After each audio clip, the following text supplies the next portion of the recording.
Bonjour à toutes et à tous. À une semaine, moins d'une semaine maintenant, du déconfinement, donc aura lieu le 11 mai, avec le NP1, on vous propose de faire un petit point d'actualité en vidéo, qui est en gros un condensé de nos différents communiqués de presse ou de nos différentes prises de position. D'abord avec un retour rapide sur le 1er mai, qui à Poitiers a rassemblé plus de 100 personnes, et nous, militantes et militants du NPA, on est très heureux et heureuses de nous être retrouvés dans la rue avec des militants, des militantes aussi, de Solidaires, de la CGT, de la FSU, d'Ensemble, des gens de la CNT, des militants anarchistes ou libertaires, des personnes membres d'aucune organisation. Voilà, bref, on était toutes et tous ensemble dans la rue ce 1er mai-là. Partout, dans chaque quartier où on était, les consignes de sécurité ont été respectées. Euh, il faut quand même, par exemple, savoir qu'à Montbernage, il y a eu plus de 60 personnes, hein, d'après les camarades, qui étaient présents entre 12h et 14h30. À Condorcet, la petite vingtaine de personnes présentes a déambulé dans la rue. Les manifestants étaient séparés d'1 mètre ou plus, dans le respect toujours d'un kilomètre, d'un rayon d'1 kilomètre. À Beaulieu aussi, une bonne vingtaine de présents, hein, en plein quartier populaire des Templiers. On a aussi pu voir des rassemblements à Chilvert, ou même au pont Saint-Cyprien, au pont Joubert. Excusez-moi, je lis, hein, mais c'est que c'est plus simple pour me rappeler de tous les endroits. À l'hypogée des dunes. On a aussi eu des rassemblements à Vouillé, à Mignelou, à Montamisé. Bref, il y a peut-être eu d'autres endroits. N'hésitez pas à le dire en commentant, par exemple, sur notre site internet. Vous verrez, il y a eu déjà plusieurs commentaires. Voilà.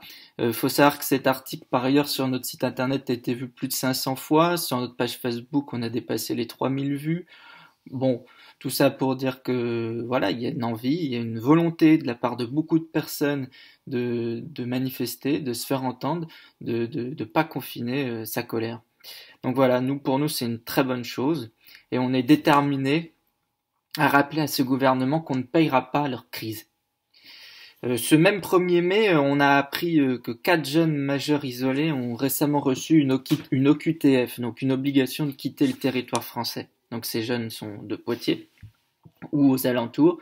Donc nous, on dénonce systématiquement les OQTF, hein, mais celles-ci revêtent un caractère d'autant plus ignoble en période de confinement et de crise sanitaire, alors même que ces jeunes n'étaient pas en mesure de se défendre et de faire valoir leurs droits. Nous rappelons notre soutien à ces jeunes et à celles et ceux qui les aident, notamment l'association Mine de Rien. Nous pensons qu'il est urgent de régulariser tous les sans-papiers qu'ils souhaitent. Mais surtout, nous rappelons que pour nous, la norme, c'est la liberté de circulation et d'installation, c'est-à-dire que les femmes, les hommes, les enfants, partout sur la planète puissent se rendre et s'installer partout où ils le souhaitent.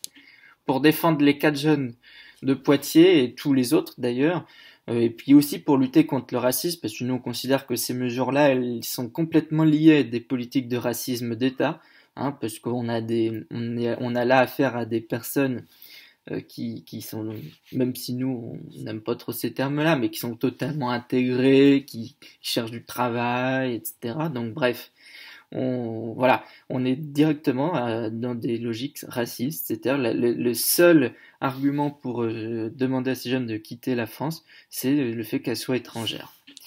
Donc on participera à toute action de solidarité en tant que militant du NPA, parce que pour nous la question de l'antiracisme et de la solidarité internationale est dans nos gènes. Voilà.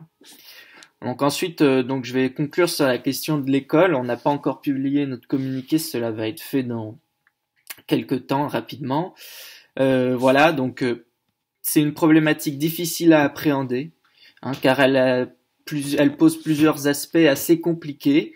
Par exemple, nous savons que l'absence d'école pour de nombreux enfants, elle est très difficile, car pour beaucoup de familles, l'école offre une socialisation ou même tout simplement un repas. Voilà, le midi. Et on sait que certaines familles, malheureusement, peuvent pas offrir des repas à tous les repas à leurs enfants.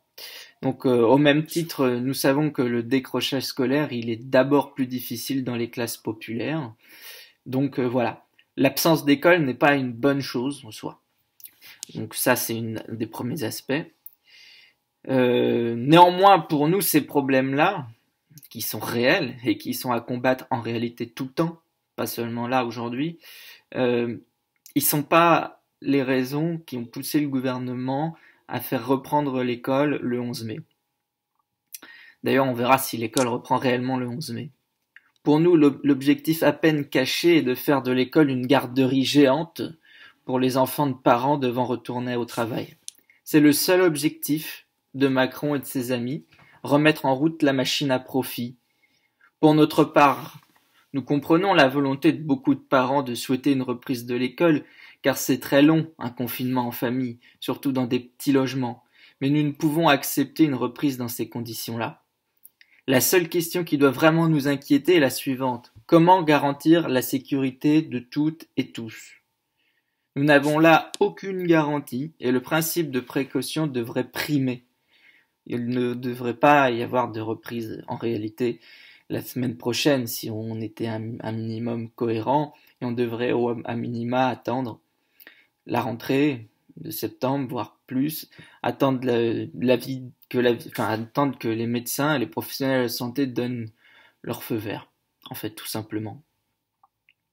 Parce que peut-on réellement mettre la vie des enfants, des enseignants, des personnels encadrants, de toutes les personnes, en fait, travaillant dans l'école, y compris les personnes y faisant le ménage?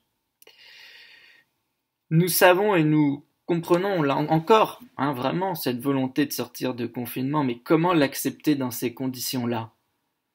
Nous voulons des masques gratuits, nous voulons du gel gratuit. C'est vrai qu'à Poitiers, la municipalité va offrir des masques. C'est pas le cas partout.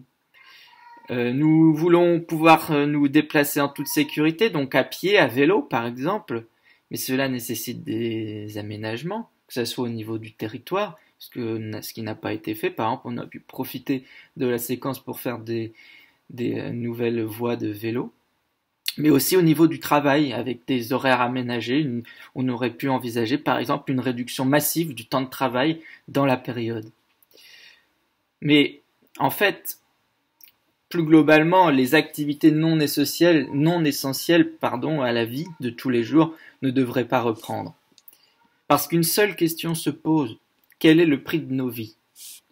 Interrogeons-nous sur le monde, sur la société, sur les croyances autour de cette société, la dette publique, la croissance, toute cette religion capitaliste vaut-elle que nous nous sacrifions? Nous ne le pensons pas. Nous pensons que s'il doit y avoir un monde d'après, ce monde d'après, il nécessitera qu'il y ait d'abord et avant tout des luttes, des mobilisations contre le monde d'avant, qui est en fait toujours le monde d'aujourd'hui, et qui sera le monde d'après si nous ne faisons rien. Mais avant de lutter, il faut prendre conscience, plus que jamais, que nos vies valent beaucoup plus que leur croissance, que leurs profits et que leurs dettes. Merci beaucoup.